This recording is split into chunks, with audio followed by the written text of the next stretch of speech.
Ada satu hal kalau Bapak Ibu memperhatikan di tahun ini, ya, beritanya tentang bencana itu masif gitu. Dari sejak di awal tahun tanggal 1 beritanya sudah gempa bumi di Jepang. Baru tanggal 1 itu. Dan itu menewaskan sangat banyak, ada tsunami-nya, gempanya gede. Dan baru tanggal 1. Dan kemudian ini data saya ambil dari salah satu web statistik. Bencana di Indonesia dari baru Januari sampai April. Di situ yang paling banyak banjir. Banjir itu sudah sampai hampir 400 kejadian. Sampai hari ini, mulai banjir air sampai banjir lahar dingin kemarin.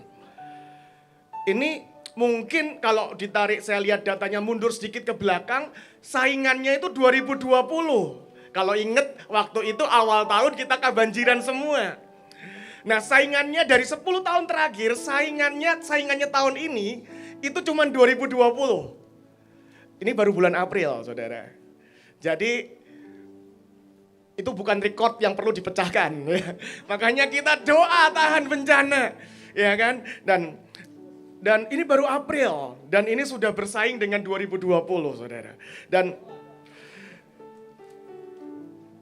ada satu website lagi, ternyata ada satu website khusus, saya itu juga baru tahu website ini buat nyatetin data bencana yang terjadi setiap hari. Dari Januari sampai April itu Anda perhatikan setiap pulau besar ada bencana. Angkanya di sini mungkin terlalu kecil, saya bacakan ya. Meninggal 80-an saudara ya, 87, terluka 150, menderita 2 juta orang. Baru April ini 2 juta lebih orang terdampak bencana alam. Yang ngungsi 200.000 yang harus ngungsi, saudara. Dan itu baru sampai April. Kemarin barusan terjadi banjirnya nggak air tapi lahar dingin gitu. Hari ini memang kita semua itu sempat panik lah. Waduh, Pak Jos nggak ada ini. Biasanya kita di Indonesia dengan jumlah erupsi terbanyak sepanjang 2024. Itu tadi banjir, gunung berapinya juga tahun ini sangat aktif. Ini bukan tahun yang tenang gitu ya. Kita sungguh perlu berdoa untuk setiap bencana. Saya percaya setiap doa-doa kita tidak pernah sia-sia. 1 Raja-Raja 8 ayat 37 sampai 39. Suatu hari seorang raja namanya Salomo, dia mentahbiskan bait suci yang sangat ajaib, sangat wow, dan dia berdoa seperti ini. Apabila di negeri ini ada kelaparan, ada penyakit sampar, ada hama, ada gagal panen, belalang pelahap, musuh menyesakkan di salah satu kota mereka, apabila ada tulah, ada penyakit apapun, perhatikan ini, lalu ada seseorang atau ada segenap umat yang memanjatkan doa dan permohonan di rumah ini dengan menadahkan tangannya ke Tuhan. Maka engkau pun kiranya mendengarkan dari sorga, di tempat kediamanmu yang tetap, dan engkau kiranya mengampuni, bertindak. Mari percaya tiap doa kita ini gak pernah sia-sia. Ya, ini sebenarnya saya juga harus ngaku dosa lah. Sebenarnya ini kan hari kebaktian terakhir, setelah itu libur, sudah diumumin libur. Sebenarnya sempat di sini settingannya prepare holiday mood on, saudara.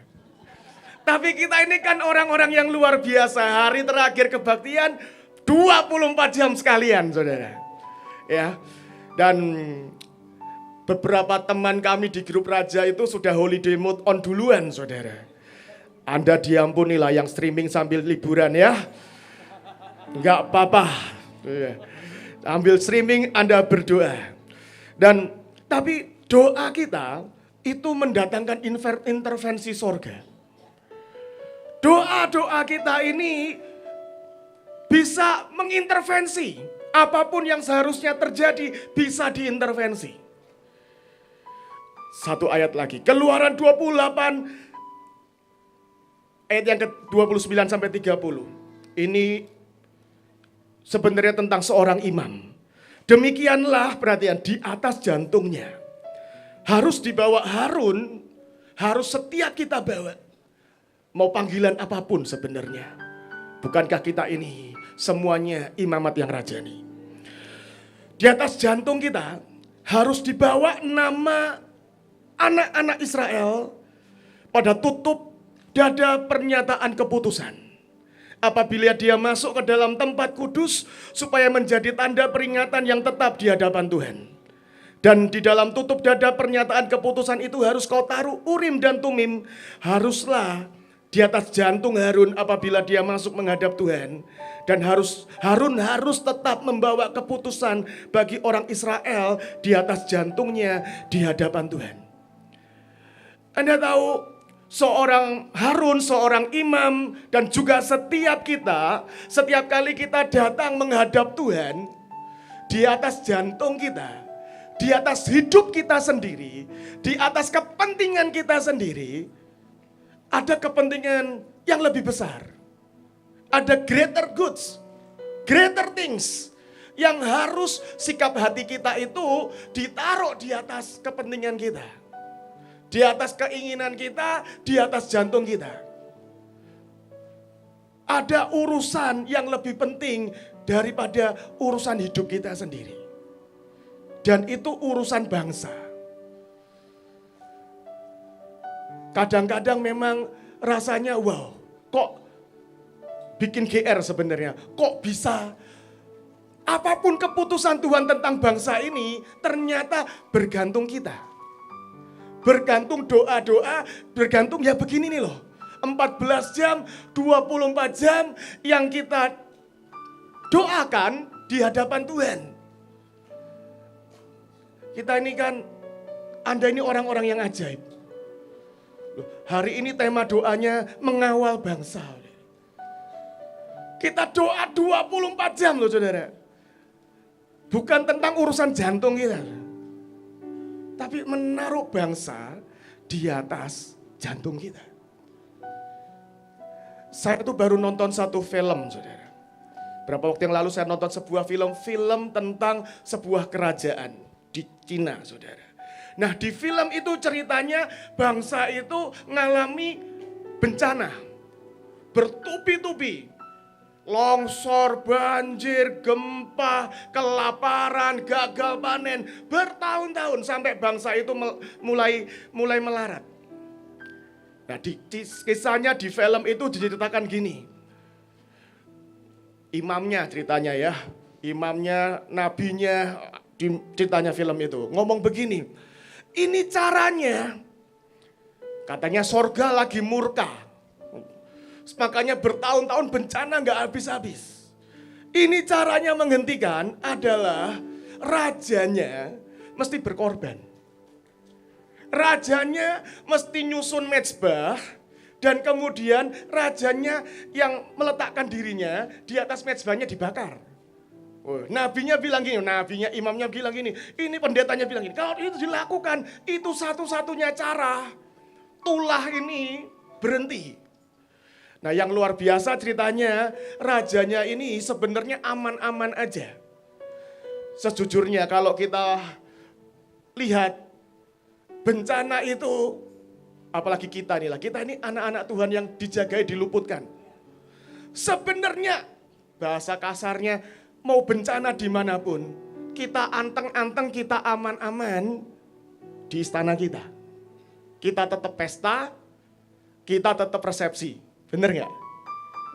Nah, rajanya ini sebenarnya tenang-tenang, anteng-anteng, tetap makan enak, tetap pesta, tetap hidup tenang, hidup nyaman di istana. Bencana itu gak kena kok. Ya, rakyatnya di kota mana lah ngalami. Tapi sejujurnya seringkali rajanya aman, tetap kenyang. Rakyatnya kelaparan, rajanya tetap kenyang. Tapi hari itu rajanya bilang gini, aku gak bisa membiarkan rakyatku. Kalau memang jalannya begitu, let's do it. Gitu. Dan dia bangun sebuah mezbah yang gede dan dia naik ke atasnya. Ternyata beneran berhenti tulahnya. Film saudara, tulahnya berhenti. Sampai sekian ratus tahun dia siapkan keturunannya, dia siapkan anaknya buat merintah, dia ajari. Sekian bulan lah dia siapin, lalu dia naik mezbah itu, mati dia. Dan sekian ratus tahun, negara itu, bangsa itu aman. Tiba-tiba beneran, saudara. Semua gempa, semua gunung meletus berhenti. Semua gagal panen berhenti, semua tiba-tiba makmur. Sampai sekian ratus tahun. Tiba-tiba terjadi lagi. Di keturunan yang keberapa terjadi lagi. Dan kemudian karena mereka perang, korupsi, nindas rakyat, terjadi lagi, konon ceritanya begitu. Terjadi lagi bencana demi bencana, demi bencana, demi bencana. Nah kemudian keturunan imamnya ini, keturunan pendetanya ini, ngomong yang sama pada keturunan rajanya juga. Sekian ratus tahun yang lalu, leluhurmu pernah melakukan ini. Menurutku kayaknya, bencana-bencana yang ini sama. Kalau pengen berhenti, ini terjadi karena pemerintahanmu korup, karena nindas rakyat, ketika dalam perang membunuh rakyat yang tidak bersalah. Kalau pengen ini berhenti, lakuin yang sama seperti nenek moyangmu. Rajanya yang harus menaruh rakyat di atas jantungnya. Kira-kira itu yang mau saya sampaikan. Nah, tapi ternyata raja yang belakangan ini tidak semulia leluhurnya. Dan dia berkata, kok enak? Kita fine-fine aja kok, di istana fine-fine aja, tidak tersentuh bencana kok. Kan kita ini kenapa sih mindahin ibu kotanya ke Kalimantan? Istananya bakal di sana itu jarang gempa, saudara, Kalimantan itu. Tapi kemarin akhirnya gempa juga.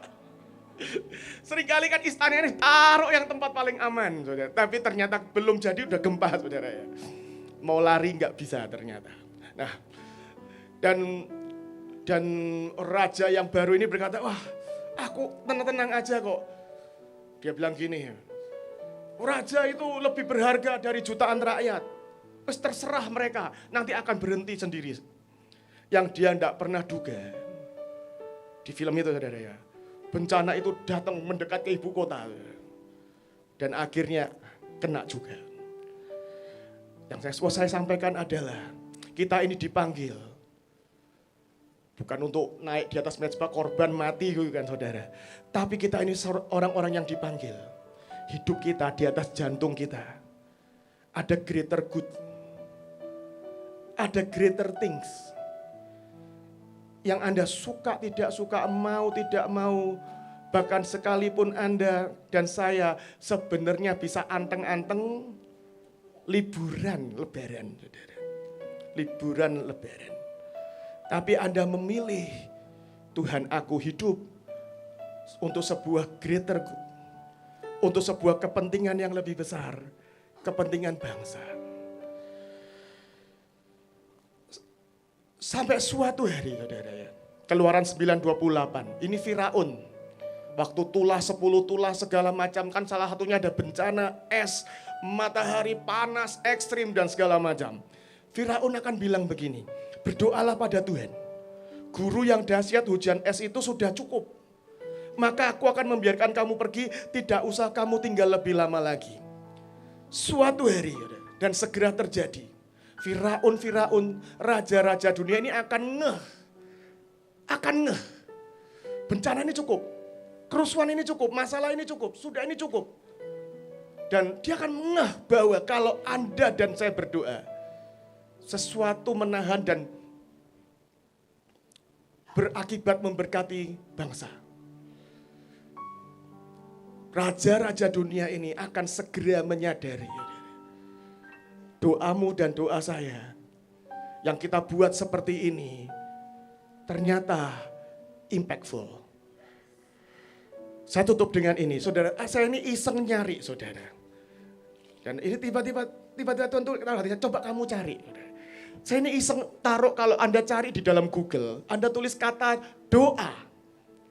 Maka hasil pencariannya Anda akan menemukan top ranknya itu, listnya doa-doa umat lain. Kalau Anda cari kata doa.